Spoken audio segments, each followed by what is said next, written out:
Alright guys, उसके बाद भी वो यहाँ पे उठ के खड़ा हो जाता है, जबकि उसकी एक टांग भी टूट चुकी होती है। काफ़्का इचिकावा को यहाँ से जाने के लिए कहता है, लेकिन इचिकावा यही कहता है कि मैं तुम्हें बैकअप करूँगा और तुम्हारे साथ ही रहूँगा। हम दोनों मिलके जो बेस्ट दे सकते हैं वो करेंगे, ठीक है ना?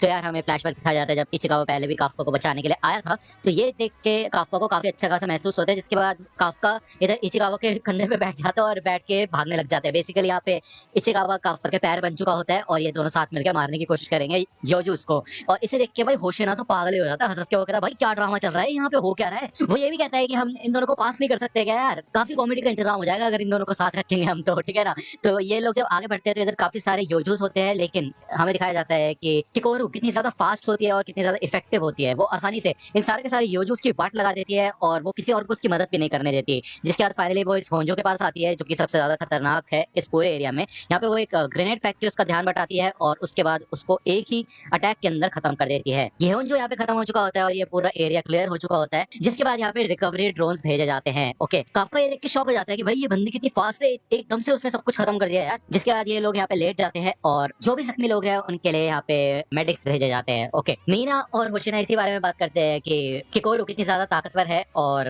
इफेक्टिव भी है, ठीक है ना? मतलब उस पर निर्भर किया जा सकता है। होशिना ने सोचा था कि तकरीबन 30% लोग यहाँ पे मारे जाएंगे, लेकिन ऐसा कुछ हुआ नहीं। कुछ ही लोग हैं जिनको इंजरीज हुई है, ज्यादातर लोग सेफ है, वो भी सिर्फ और सिर्फ किकोरू की मदद से। उसने ही अकेले सबको निपटा दिया था। यहाँ पे वो आसमान में देखती है और वो ये कहती है कि पापा मैं परफेक्ट बनी है कि नहीं। तभी यहाँ पे हमें दिखाया जाता है कि एक अलग ही टाइप का काइजो आ जाता है, जो कि बिल्कुल इंसान की तरह लग रहा होता है। ओके, और वो आते साथ ही यहाँ पे एम करता है किकोरू के दिल पे और यहाँ पे वो जख्मी हो जाती है बहुत बुरी तरह से। दूसरी ओर यहाँ पे काफका यही सोचता है कि यार किकोरू शिनोमिया उसको बोला था कि वो उसको करके दिखाएगी, उसको नीचा दिखाएगी, और उसने ऐसा करके भी दिखाया, जिसको देख के वो थोड़ा बहुत निराश होता है। लेकिन तभी यहाँ पे हमें दिखाया जाता है कि जो भी ये सारे योजूस मरे होते हैं वो एकदम से जिंदा होना शुरू हो जाते हैं। दूसरी ओर किकोरू ने जो ये सूट पहन रखा होता है वो हील तो नहीं कर सकता किकोरू को, लेकिन उसके घाव को एक तरीके से बैंडेड टाइप कर सकता है, तो ब्लीडिंग रोक सकता है। ओके, बस बार बार उसने अपने हार्ट को बचा लिया, अपने पूरे शील्ड को दिल की तरफ फोकस करके, लेकिन अभी भी वो लड़ सकती है, वो ऐसा सोचती है। यहाँ पे हमें दिखाया जाता है कि ये काइजू बात भी कर पाता है और ये कहता है कि तुम अभी भी हिल सकती हो, जिसके बाद हमें दिखाया जाता है कि ये काइजू इस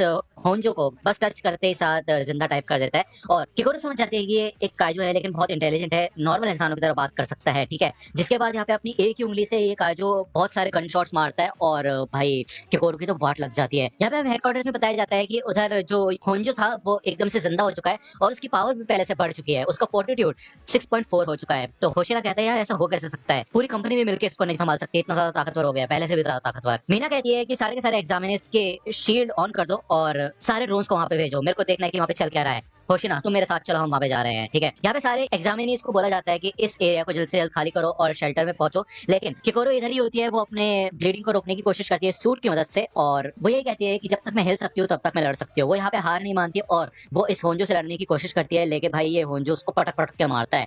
उसको बचपन का एक सीन याद आता है जब वो एक मिडिल स्कूल में थी और बिल्कुल टॉप रैंक पे आई थी और उसकी फ्रेंड सेकंड रैंक पे आई थी, लेकिन वो ये देखती है कि जब उसकी फ्रेंड सेकंड रैंक पे आई तो उसके डैड उसको काफी गिफ्ट्स वगैरह देने लगे और बोलने लगे कि हम इस चीज को सेलिब्रेट करेंगे। लेकिन भाई दूसरी ओर किकोरू की जिंदगी में ऐसा कुछ नहीं था। यहाँ पे उसके पास एक बटलर था जो कि उसे कहता था कि आज मास्टर घर पे आ जाएंगे तो वो जरूर खुश होंगे, लेकिन जब यहाँ पे किकोरू घर पे आती है तो उसके डैड यही कहते हैं कि इससे कोई फर्क नहीं पड़ा कि तुम फर्स्ट आई या सेकंड, ठीक है ना। एक बार सक्सेसफुल हो जाने का मतलब ये नहीं है कि तुम उसकी खुशी बनाने लगो, अगर ऐसा करोगी तो अगली बार तुम फेल हो जाओगी। जैसे सक्सेस मिले अपने नेक्स्ट गोल की ओर बढ़ो, समझी। तुम्हें हमेशा परफेक्ट बनना है इस पूरे देश के लिए और खासकर अपनी मरी हुई माँ के लिए। तो किकोरू यही मोटिवेशन अपने मन में लेके बैठी होती है, मोटिवेशन को या फिर मैनिपुलेशन, जो कि उसके डैड उसको फोर्स करते हैं। और बेसिकली ये होंजो काफी ज्यादा ताकतवर हो चुका होता है, यहाँ पे किकोरू का एक हाथ भी टूट चुका होता है, लेकिन वो फिर भी यहाँ पे हार नहीं मानती। ओके, ये होंजो तैयार होता है अपना अल्टीमेट अटैक करने के लिए और किकोरू समझ जाती है कि वो परफेक्ट नहीं बन पाई और वो माफी मांगती है अपने डैड से और यहाँ रोने लग जाती है। तभी काफका इधर आ जाता है और वो कहते हैं हे तुमने काफी अच्छा काम किया किकोरू। किकोरू कहती है यार तुम यहाँ कर क्या रहे हो। तभी ये अटैक यहाँ पे होता है और हमें दिखाया जाता है काफी तगड़ा एक्सप्लोजन हुआ होता है इधर। काफका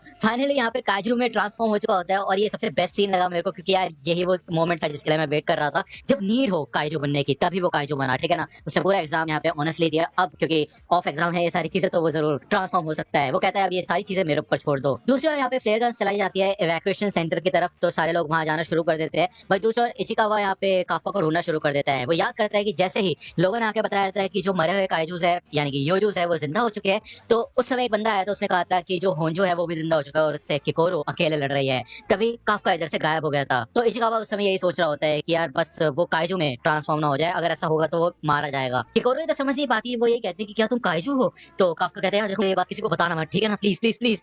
तभी पीछे से वो होंजो फिर से एक अटैक के लिए तैयार होता है, बहुत खतरनाक अटैक, और काफका उसको अपने एक ही चांटे में भाई दूर उड़ा देता है इस अटैक को, ठीक है। वो कहता है मैं तुम्हें बाकी बातें बाद में बताऊंगा, अभी मुझे 1 सेकंड दो, मैं इस बंदे की बात लगाऊं पहले, ठीक है। यहाँ पे वो अपना काफी तगड़ा पंच तैयार करता है और हेडक्वार्टर्स में रीडिंग जाती है कि जो होंजो था उसके पास एक बहुत पावरफुल रीडिंग आने लग गई है जिसका फोर्टिट्यूड 9.8 है। और होशिना कहता है देखो हो सकता है कि धमाके की वजह से सारे मेजरमेंट सिस्टम खराब हो गए हो, तो ये रीडिंग्स गलत होगी, क्योंकि अगर ऐसा होता तो वो काइजू दुनिया का सबसे ताकतवर काइजू होता। तो यार इससे हमें एक चीज तो पता चल चुकी है कि जो काफका का काइजू है काफी ज्यादा खतरनाक है, लेकिन उस वाले काइजू का क्या जिसका सीन अभी हमें दिखाया गया था। एनीवे यहाँ पे पूरी एनर्जी इकट्ठा करता है काफका और भाई एक ही मुक्के में यहाँ पे वो इस होंजो के मुक्के का सामना करता है, और भाई ये होंजो तो बचता ही नहीं है, खत्म ही हो जाता है, इसके चीथड़े उड़ जाते हैं ऊपर हवा में। उसके चीथड़े उड़ाने के बाद वो ये कहता है कि अब जिंदा होके दिखा, जिसके बाद यहाँ पे इसके फेफड़े और अतड़ियां भाई उठने लग जाती है और जिंदा होने लग जाती है। तो काफका कहता है भाई नहीं मजाक कर रहा था, मैं मजाक कर रहा था, मर जाओ। जिसके बाद ये नहीं उठ पाता फिर से और खत्म हो जाता है, ठीक है। यहाँ पे काफका किकोर के पीछे एक मौजूद योजो को भी उड़ा देता है और वो कहता है कि ऐसा लगता है कि तुम ठीक हो जाओगी, चिंता मत करो। यहाँ पे वो अपना फेस दिखाता है और हंस रहा होता है भाई, वो कहता है कि मुझे खुशी है कि तुम ठीक हो। और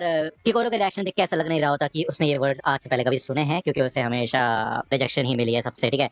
बट काफका एक चीज कहता है कि तुम अपने आप को ऐसे खतरे में नहीं डाल सकती, समझी ना।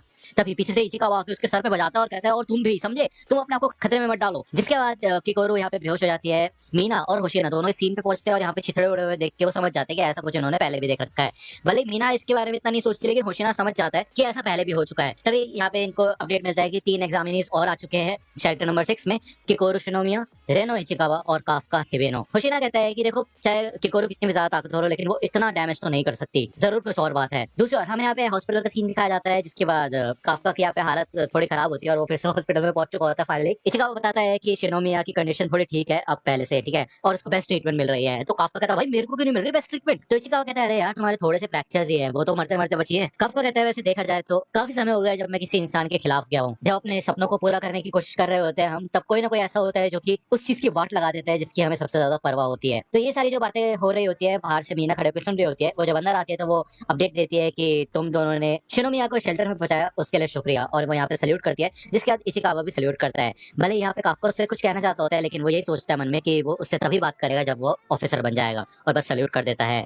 दूसरी ओर यहाँ पे हमें किकोरो का सीन दिखाया जाता है, जो कि भाई काफी बुरी कंडीशन में होती है, एक चेंबर के अंदर बंद किया गया होता है उसे ऐसा लगता है उसके डैड उससे मिलने आया है, लेकिन यहाँ पे बस कुशिना आया होता है उससे मिलने के लिए।